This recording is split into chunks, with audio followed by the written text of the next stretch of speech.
नमस्कार। Good luck tips में आप सभी का स्वागत है। मैं हूं अर्पित। दोस्तों, रोज हम लेकर आते हैं आपका दैनिक राशिफल। बताएंगे क्या नया होने वाला है आज आपके दिन में। आपका दिन अच्छा होगा, साथ ही क्या लाभ दिलाएगा। बताएंगे आपकी परेशानियों से बचने के कुछ आसान से टिप्स आपके अपने कार्यक्रम गुड लक टिप्स में।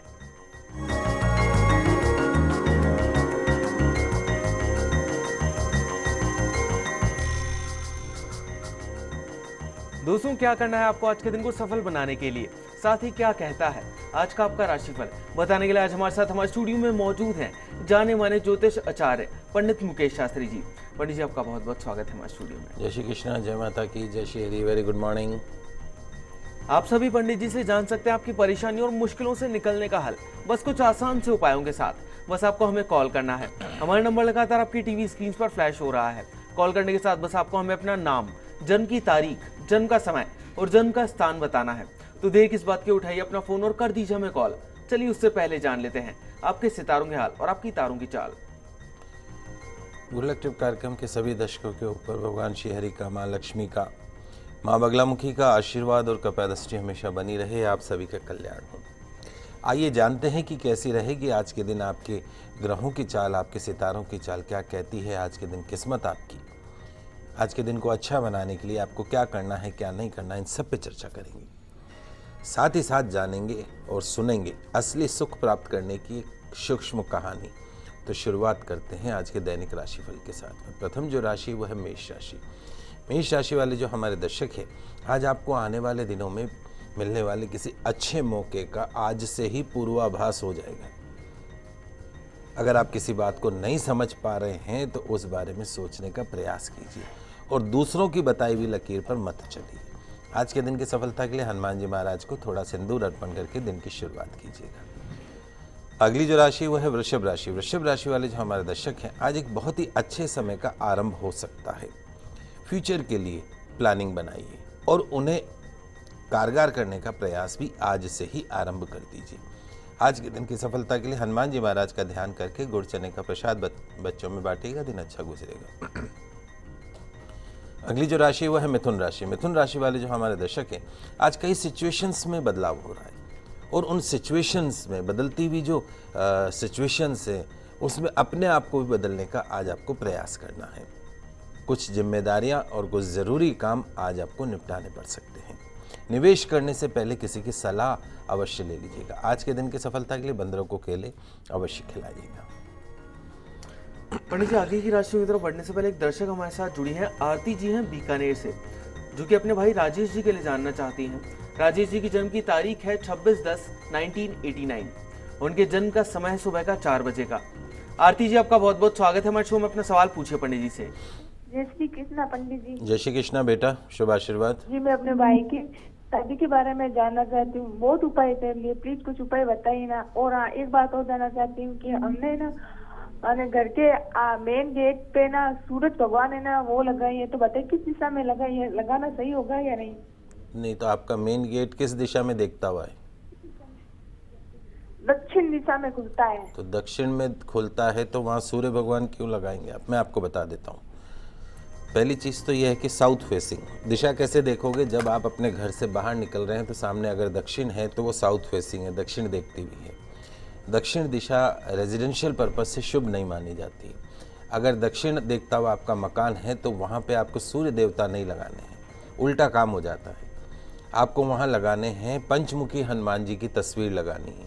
5 मुख वाले जो हनुमान जी होते हैं, पंचमुखी हनुमान जी, उनकी तस्वीर मुख्य द्वार के ऊपर लगा दीजिए ताकि जो साउथ की जो नेगेटिविटी है वो खत्म हो जाए। वास्तुशास्त्र तो ये कहता है कि दक्षिण दिशा में एक कील जितना भी सुराख नहीं होना चाहिए। तो आपके घर में तो पूरा का पूरा बड़ा दरवाज़ा ही साउथ में खुल रहा है। और नियमित रूप से हर अमावस्या को एक सरसों का तेल का दीपक लगाएं, उसकी जो बत्ती हो वो दक्षिण दिशा की तरफ हो। ये उपाय आप करिए, उससे फ़ायदा होगा। जहाँ तक मैंने आपको पहले भी समझाया था आपके ब्रदर की जन्म कुंडली के अंदर कि इसके माला योग बड़ा ही शुभ योग माना जाता है, बहुत ही अच्छे योग माने जाते हैं। कोई 1-2 करोड़ कुंडलियाँ देखते हैं तो उसमें ऐसे ग्रह देखने को मिलते हैं। समस्या क्या है? एक तो राहु की 18 साल की मादशा, दूसरा सूर्य जन्म कुंडली भी नीच का होना।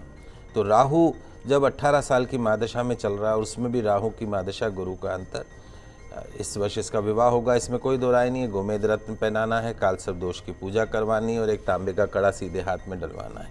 ये सरल उपाय कीजिएगा, इस वर्ष में जुलाई अगस्त के पश्चात में इसका विवाह होगा। पंडित जी, हमारे पास एक मेल आया था मीनू जी का बीकानेर से, जो कि अपने भाई अमित के लिए जानना चाहती थी। अमित जी की जन्म की तारीख है 26/8/1989 और इनके जन्म का समय है सुबह का 6:31 का। पंडित जी शादी के लिए जानना चाहती हैं अमित जी की शादी कब तक हो पाएगी? देखिए बेटा, मीनू आप भाई अमित की जो जन्म कुंडली आपने भेजी है, गुरु की महादशा इनको चल रही है और उसमें भी शुक्र का अंतर चल रहा है। गज केसरी योग है, लेकिन इनकी जन्म कुंडली में विवाह के घर का जो कारक है शुक्र, वो नीच का है। जन्म कुंडली ये कहती है कि इसी वर्ष अगस्त 2016 के पश्चात में इनके विवाह का योग बनेगा, इसी साल में अगस्त के पश्चात में। चूँकि अभी गुरु की महादशा शुक्र का अंतर चल रहा है, तो शुक्र कुंडली में नीच का है। कई बार जो घटनाएं घटित होती हैं वो आपके बेटर के लिए होती है, इस बात को समझने का प्रयास कीजिए। अगर ये विवाह अगस्त 2016 से पहले हो जाता है, पिछले साल हो जाता है, तो ये विवाह टूटना निश्चित था। इसलिए भगवान जो करता है वो अच्छे के लिए करता है कि आने वाला जो समय है निश्चित तौर पे अगस्त के पश्चात में विवाह के लिए सबसे अच्छा समय आएगा। पंडित जी, अभी के लिए एक और दर्शक हमारे साथ जुड़ गए हैं। धर्मेंद्र जी हैं, जो अपने बेटे हेमंत के लिए जानना चाहते हैं। हेमंत जी की जन्म की तारीख है 10/5/2000 और उनके जन्म का समय सुबह का 4:20 का। धर्मेंद्र जी, आपका बहुत बहुत स्वागत है हमारे शो में। अपना सवाल पूछिए पंडित जी से।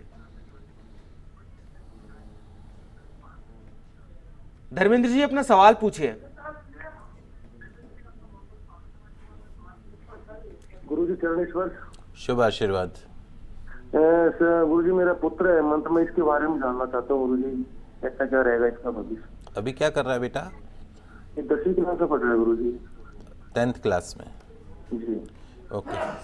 देखो धर्मेंद्र, इस बच्चे की जन्म कुंडली में वैसे जो अच्छी बात है वो ये है कि इसका पुष्य नक्षत्र का जन्म है। पुष्य नक्षत्र में बच्चे बड़े शुभ माने जाते हैं, लेकिन इसके द्वितीय भाव में 5 ग्रह एक साथ बैठ गए, गुरु, सूर्य, बुध, शुक्र और शनि।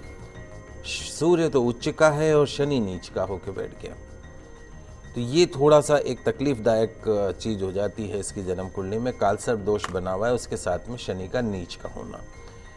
थोड़ा इस बच्चे को प्रमोट करने की आवश्यकता रहेगी। यस बेटा, तुम कर सकते हो और तुम्हें करना है। शिक्षा के क्षेत्र में भी इसको टेक्निकल लाइन में नहीं डालना है, लोहा इंजीनियरिंग, डॉक्टर, इंजीनियर, इस तरह की पोस्ट, कंप्यूटर इत्यादि इस तरह नहीं डालना है।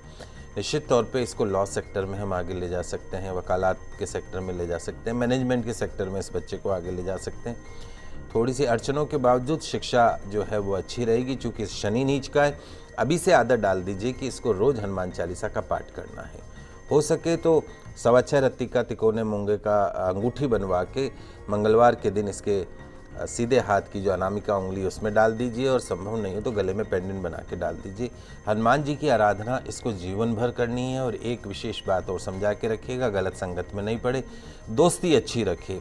बाकी जन्म कुंडली अच्छी है, उच्च पद प्राप्त होगा। जैसे मैंने कहा कि लॉ सेक्टर बहुत अच्छा हो सकता है, सूर्य उच्च का है तो बहुत नेम एंड फेम पर्सन बना सकता है। जब बड़ा हो जाए थोड़ा तो कालसर्प दोष की पूजा भी अवश्य करवा दीजिएगा। पंडित जी, अभी नागौर से भी एक दर्शक हमारे साथ जुड़ी हैं। बबली जी हैं, जो कि अपने भाई शिवरतन के लिए जानना चाहती हैं। इनकी जन्म की तारीख है 18/1/1986 और इनके जन्म का समय है सुबह का 5:15 का। बबली जी, आपका बहुत बहुत स्वागत है हमारे शो में। अपना सवाल पूछिए पंडित जी से। पंडित जी प्रणाम। जय श्री कृष्णा। हाँ पंडित जी, भाई के बारे में पूछना है। बताएं। भाई की जॉब नहीं लग रही है, वो प्रैक्टिस बहुत कर रहा है पर नहीं लग रही है। अभी तो बैंक में है और बैंक में फार्म वगैरह भरता है पर 1-2 नंबर से रह जाता है। और एक बात और, पापा के कोई जमीन का विवाद चल रहा है, तो वो विवाद कब तक सुलटेगा? देखिए बबली जी, आपके जो ब्रदर है शिवरतन जी, उनकी जन्म कुंडली में सन 2010 से सूर्य की महादशा चल रही है। सूर्य इनकी जन्म कुंडली में भाग्य स्थान का स्वामी है, लेकिन शत्रु राशि शनि के घर में बैठा है। तो ये कहीं ना कहीं जो सूर्य है, जो आप कह रहे हैं कि 1-2 नंबर से रहने वाली, वो सिचुएशन बना देता है, लक फैक्टर का सपोर्ट नहीं करवाता है। ये पीरियड 16 अगस्त सन 2016 को, इसी वर्ष 16 अगस्त को ख़त्म हो जाएगा। उसके बाद चंद्रमा की महादशा शुरू होगी 10 साल की। निश्चित तौर पे इनके जीवन का बेहतरीन समय शुरू होगा। 2 समस्याएं हैं।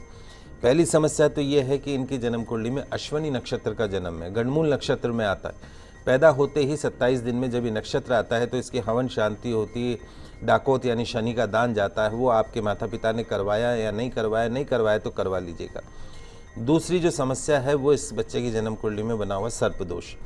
एक बार जब भी समय मिले इसको उज्जैन भेज दीजिए या नासिक भेज के कालसर्प दोष की पूजा अवश्य करवा दीजिए। तीसरी जो समस्या है वो इसकी कुंडली में इसके दाम्पत्य घर का, शादी के घर का और नौकरी के घर का जो स्वामी है बुध अस्त है। तो यदि आप चाहते हैं कि इसकी मैरिड लाइफ अच्छी रहे और इसका करियर अच्छा रहे तो एक पन्ना रत्न इसको हमेशा पहन के रखना है, 3.25 रत्ती का, सोने के अंदर सबसे छोटी उंगली में, और नियमित रूप से गौ सेवा करनी है। पंडित जी, अभी के लिए एक और दर्शक हमारे साथ जुड़ गए हैं। प्रकाश जी हैं बीकानेर से। इनकी जन्म की तारीख है 30/1/1975 और इनका जन्म का समय है सुबह का 8:45 का। प्रकाश जी, आपका बहुत बहुत स्वागत है हमारे शो में। अपना सवाल पूछिए पंडित जी से। पंडित जी नमस्कार। नमस्कार, जय श्री कृष्णा। जय जय कृष्णा। सर जी, मैं जानना चाहता हूँ कि मेरे क्या है अभी फाइनेंशियल दिक्कत और काम की दिक्कत बहुत ज्यादा हो रही है, यानी काम बिल्कुल ही नहीं है, होता है 15 दिन, महीना भर होता है, फिर छूट जाता है। काम क्या करते हैं आप? मैं इलेक्ट्रिक का काम करता हूँ, इलेक्ट्रिक कॉन्ट्रैक्टर हूँ। इलेक्ट्रिक कॉन्ट्रैक्टर हैं। और कोई फर्म है आपकी? नहीं, मैं तो खुद के यानी पर्सनली क्या कहते हैं आसपास जो प्राइवेट होता है उनका ठेके लेता हूँ। अच्छा, पर कोई फर्म है आपकी, कोई नाम कंपनी खोल रखी है, ऐसे ही काम करते हैं? नहीं, ऐसे ही। Okay okay. देखो ऐसा है प्रकाश, आपकी जन्म कुंडली में सबसे बड़ी जो समस्या है उसको समझने का प्रयास कीजिए। आपको 18 साल की राहु की महादशा चल रही सन 2005 से, और राहु जो है वो आपके नौकरी के घर में ही बैठा है, 10वें भाव में, व्यापार के घर में। राहु मतलब सर्प है। सांप कैसे चलता है? सांप की चाल जो है टेढ़ी है, कभी भी सीधा नहीं चलता है। तो राहु जिस घर में बैठता है उस घर को फ्लक्चुएट कर देता है, ECG लाइन बना देता है। तो इसी तरीके से राहु आपके नौकरी व्यापार के घर में आ गया तो कहीं ना कहीं वो फ्लक्चुएशन आपको दिखाएगा। आप किसी के, अब हम अपने आप को चेंज नहीं कर सकते हैं, किसी के कैरेक्टर को हम दूसरे के कैरेक्टर को क्या चेंज करेंगे, और राहु के कैरेक्टर को तो बिल्कुल चेंज नहीं कर सकते। अब उसका उपाय क्या करना है? गोमेद रत्न मध्यमा उंगली में 7.25 रत्ती का चांदी में रविवार के दिन धारण कर लीजिए, गोमेद रत्न। ठीक है, पास में कोई भैरव जी का मंदिर हो तो रविवार को भैरव जी के मंदिर दर्शन करिए। उड़द की दाल के बने पकवान जैसे दाल की कचौरी, दही, इमरती, ये वहाँ आपको चढ़ानी, कम से कम 11 रविवार आपको चढ़ानी चाहिए। और जन्म कुंडली के हिसाब से देखें तो निश्चित तौर पे अभी 1 साल का समय आपको थोड़ा सा संघर्ष और करना पड़ेगा, क्योंकि एक बहुत ही नकारात्मक समय में से आप गुजर रहे हैं। राहु की महादशा, केतु का अंतर, फरवरी 2017 के पश्चात आपका समय अच्छा आएगा। तो इस 1 साल में कोई बड़ा एडवेंचर मत कीजिए। चलिए दोस्तों, अभी के लिए आगे बढ़ते हैं और जानते हैं कि आज क्या कुछ खास है कर्क, सिंह और कन्या राशि वाले जातकों के लिए। कर्क राशि वाले जो हमारे दर्शक हैं, आज सपनों को साकार करने के लिए थोड़ा सा प्रैक्टिकल होने की आवश्यकता है। नेगेटिव थॉट्स को, किसी भी तरह की नाराजगी को आज अपने मन में प्रवेश मत करने दीजिएगा। आज के दिन की सफलता के लिए पक्षियों के लिए पीने के पानी की व्यवस्था अवश्य कीजिएगा। अगली जो राशि वो है सिंह राशि। सिंह राशि वाले जो हमारे दर्शक हैं, आज आसपास के लोगों से अनबन होने के आसार हैं। केवल आपको आज उतना ही काम संभालना है जितना आपके लिए सहज हो, ईजी हो। आज किसी भी प्रकार की डील को बहुत सोच समझकर साइन कीजिएगा, सावधानी से कीजिएगा, धोखा हो सकता है। आज के दिन की सफलता के लिए सफ़ेद पुष्प पितरों की तस्वीर पर अर्पण करके दिन की शुरुआत कीजिएगा। अगली जो राशि वो है कन्या राशि। कन्या राशि वाले जो हमारे दर्शक हैं, आज ज़रूरत से ज़्यादा जल्दी आपके लिए परेशानी पैदा कर सकती है। दूसरों से उतनी ही उम्मीद रखें जितनी कि प्रैक्टिकल हो, व्यवहारिक हो। काम को गंभीरता से लीजिएगा। आज के दिन की सफलता के लिए किसी अनाथ आश्रम में बिस्कुट के पैकेटों का दान कीजिएगा, दिन अच्छा गुजरेगा। चलिए दोस्तों, यहाँ पर वक्त चला एक छोटे से ब्रेक का, लेकिन आप कहीं मत जाइएगा। जल्द वापस लौटते हैं गुड लक टिप्स में, उस चर्चा को आगे बढ़ाएंगे।